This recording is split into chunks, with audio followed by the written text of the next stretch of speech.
Hi, welcome to Matt's Garage. I am starting to finally work on the list. Starting with the musts, I'm doing the shackles right now. I got my parts from IH Parts America. I already actually have the front shackle done on the passenger side. This is the driver's side front shackle.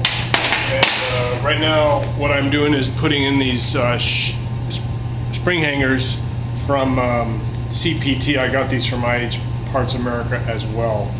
These are super beefy. I'm actually thinking about making some mods, like putting two holes so that I have the ability to change my shackle angle by just taking a bolt out and sliding the whole axle forward. Don't know, I'm gonna think about that. But I was using my calculations from my previous video to figure out where to mount this. Here you can see the driver's side shackle is on. What I basically have to do now is on the passenger side. What I have to do is do the driver's side one, and I basically have to cut all this old reverse shackle thing off. And it's kind of tough because it's entombed around this mounting bracket. So it takes some precision. And then you can see I've taken the rear hanger off this side and cleaned it up, and now I just have to mount that shackle hanger, or the spring hanger. I've got this side done. It's tacked in with some light tacks over here on the rear hanger, and it looks pretty good. This is obviously with no compression, so we're gonna lift this axle up, put the tire on, and then go do the other side. A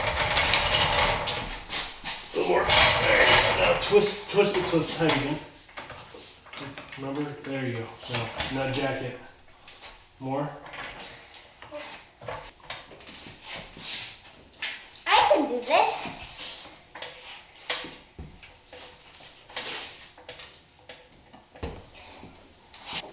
Hello, everybody. Okay. Get them started or finish them?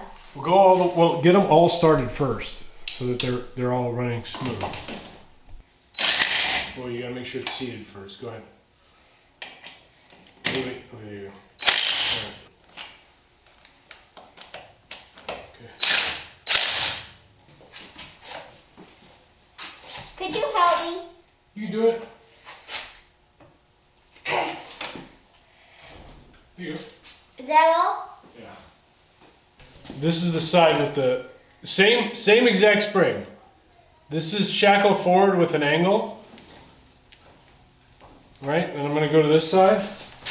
This is shackle reverse with the shackle straight up. No movement. You imagine? Woo! Alright, oh, what I did here for the mount is I did some custom fab work. Oh, sorry, cutting my head off here. I basically took the mount that they gave and I put multiple holes, hoping that I would get close enough.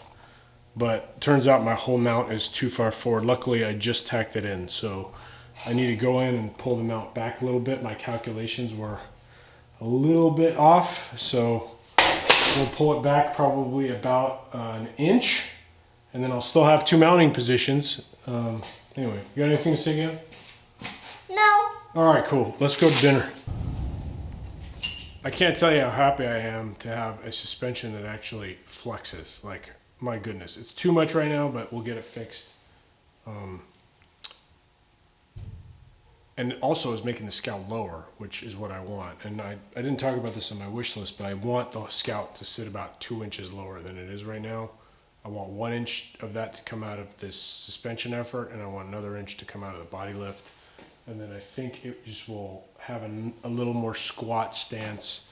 I just don't like being up high, to be honest. And then I'm gonna pick the motor up a little bit, so my center of gravity is gonna come back up to what it was now, but the Scout will squat a little bit more. So just a personal preference thing. There's no right answer. So I'm gonna get to work doing the other side. The next episode will be me probably taking it for a drive and seeing how it feels. Or it'll be me fixing the windshield wiper motor on the Scout. But either way, I'll see you next time on Matt's Garage.